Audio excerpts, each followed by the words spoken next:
Red Bull Honda started life in Formula 1 2019 with a podium finish for Max Verstappen, so delivering immediately on some of the promise that we saw in pre-season testing and a lot of the big talk that we heard from Red Bull.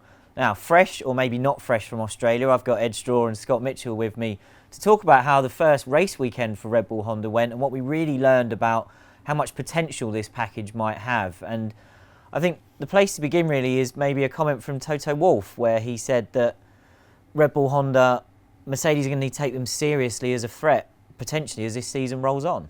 Well, I think if you look back at Honda a couple of years ago, who would have thought we'd have the first race of the 2019 season and see a Honda-powered car nail a Ferrari for a podium place, hunt down, catch a Mercedes, and draw comments like that from Toto Wolff saying that, hang on, these guys have made a huge step forward and we now need to be worried about them. That tells you all you need to know about the situation Honda's in now compared to what it was a couple of years ago.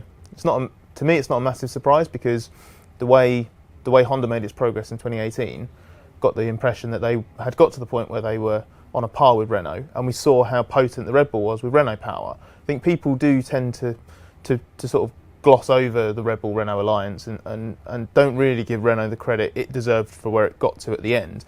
But by extension, that means that the position that Honda was targeting to be at the start of 2019 was high. It wasn't like Red Bull were accepting sort of a season or like the first half of the season in no man's land in 5th and 6th. The whole point was to start where they were with Renault, and where they started with Renault was regular podiums and fighting for victories. So anything less would have been a disappointment to start the year. But I think it's obviously good for Red Bull and Honda that immediately they've validated the promise that they've been saying, and also that we've been saying all winter. I was quite relieved when the Honda didn't go up in smoke and they saw it out. You judge your analysis and predictions based on as much insight as you can, but as I think Christian Horner said on Friday in Melbourne, is only in qualifying when everyone goes pants down and you see what everyone's actually got. Ed, part of your job over an F1 race weekend is to analyse kind of behind the headline times or the results and look at what the rest of the data is telling us. And obviously this year, a big part of the storyline we want to follow is how good the Honda really is, and whether or not the Red Bull chassis is just so great that it's dragging results out of an engine that could be perhaps holding it back. So what are the early indications we've got of how the Honda really stacks up? Well, it was strong in the speed traps. In the race, a Honda-powered car was quickest in all of the speed traps, so that's the main trap and also the 3 sector ends. Speed trap figures are a snapshot. They're a limited evaluation, but let's put it this way, it's never a bad thing to be at the top of them. They weren't at the top of them in qualifying though, because obviously things like DRS influences things, but I think that shows they're not struggling massively in terms of the top end, although Albert Park is a weird track in so many ways. It's not long straights, etc. I think that's a kind of, that's good, that's positive, but let's wait until we get to some more normal circuits to really make a judgment on it. But I think the thing we're looking for is there any loss compared to where they were with Renault, and there certainly wasn't. And also when we consider that Renault had some reliability problems in the McLaren with the MG UK and Sainz's car going up and setting the car on fire, the fact that Honda was able to be reliable and perform pretty well, and Verstappen can get a podium entirely on merit, overtaking someone, I think he said now we can fight with it. That shows that Honda is in the ballpark. I don't think it's at Ferrari or Mercedes levels yet, the power unit package, but what we see is it's in a decent position. And Toto Wolff said they see the Red Bull Honda combination as certainly become a threat, was the phrase he used. And I think what we've got here is that combination at a certain level, but it's kind of that's the level they need to get to, and they've taken a nice step and they're in striking distance. I think probably it's going to be next year before we can realistically see a Honda engine package on a par or close to par with Ferrari and Mercedes. But this is a great interim step and very positive. But let's see what happens over the next few races. To steal Ed's gesture, that is the key thing. It's not that this is sort of the end product for Honda. I think a few people are saying, oh well, this is they're no better off or they're worse off when they had Renault power last year, because people are citing the fact that Ricciardo finished, I think it was only 7 seconds behind the race winner in 2018 and just off the podium. But that race was punctuated obviously by a caution period, and it's a different race. You can't compare races year on year. It's not an exact science. It's just too risky. You can't do that. But so what we do need to see that as Honda needs to get to this point, and it's sort of moved up from there to anywhere around here. So it's the progress. Where they are now isn't they can't just look at that and go, well, hey, we made it, and therefore they're clearly on a par. They're not. They've got a lot of work to do. I put the speed traps thing to Honda's F1 technical director Toyoharu Tanabe, and he sort of smiled and just went, better than being at the bottom. So they recognise that it's an encouraging thing. And yeah, you mentioned what Max said. What he said was that at least he could have a go on the straights. The now we can fight thing. What was interesting is that did get said, but it was a bit of Red Bull taking a bit of a dig at Fernando Alonso, because if you remember at Albert Park 12 months ago, when Alonso and McLaren finished, I think they're fifth. They were, weren't they, in Melbourne?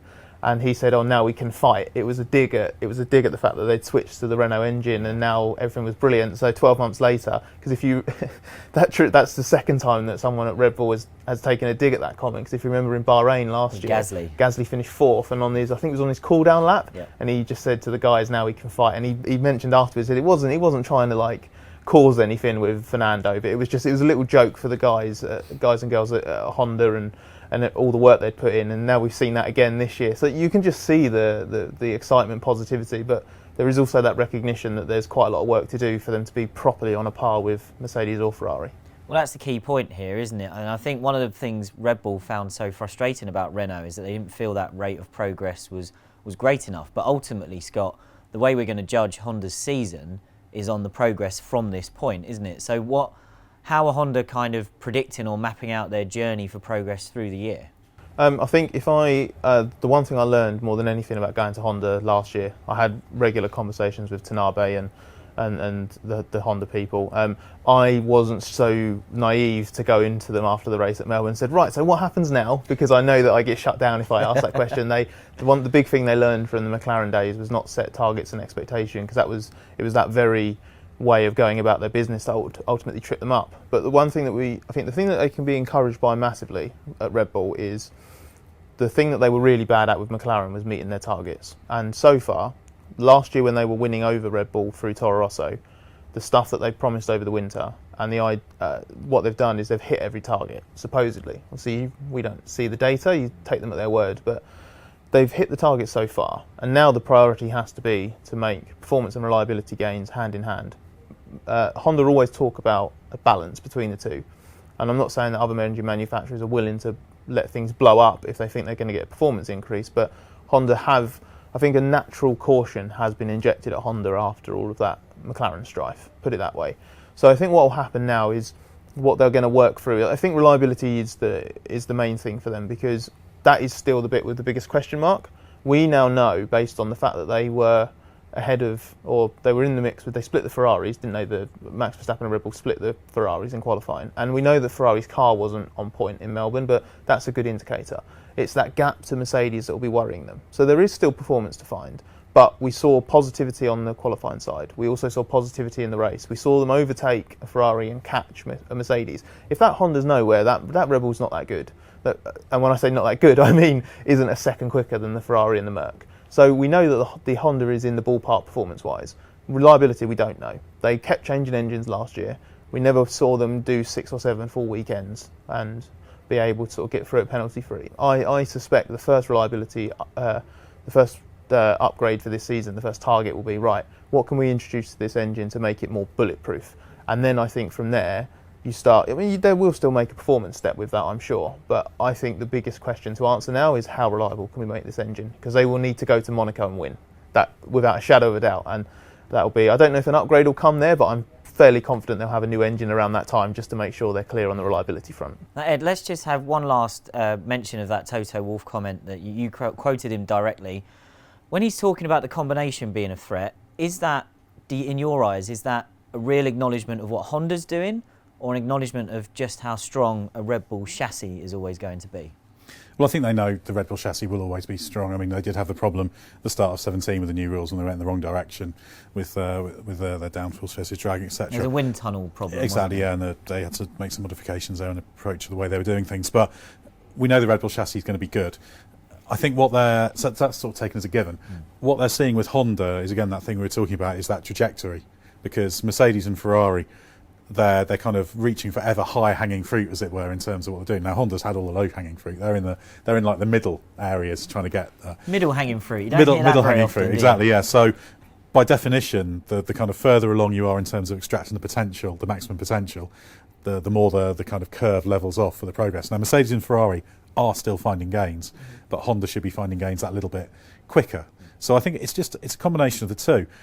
If a Honda could give exactly the same engine performance as, say, a Mercedes, then you'd expect it to be kind of nip and tuck between Red Bull and Mercedes on lap time. So I just think it's that they recognise Red Bull as a serious team, a serious threat, and they recognise that Honda is starting to deliver on the potential it always had when it came in. It's a massive company. And McLaren, even when they separated with them, were sort of privately thinking, well, we know Honda will get there eventually, but we can't afford to wait for it. Maybe Honda's getting there a bit quicker than hoped even, but yeah, I think they'll be looking at it and thinking, this year they can be a little bit of a nuisance sometimes, but 2020 you'd be thinking, maybe a title push is possible then for Red Bull Honda.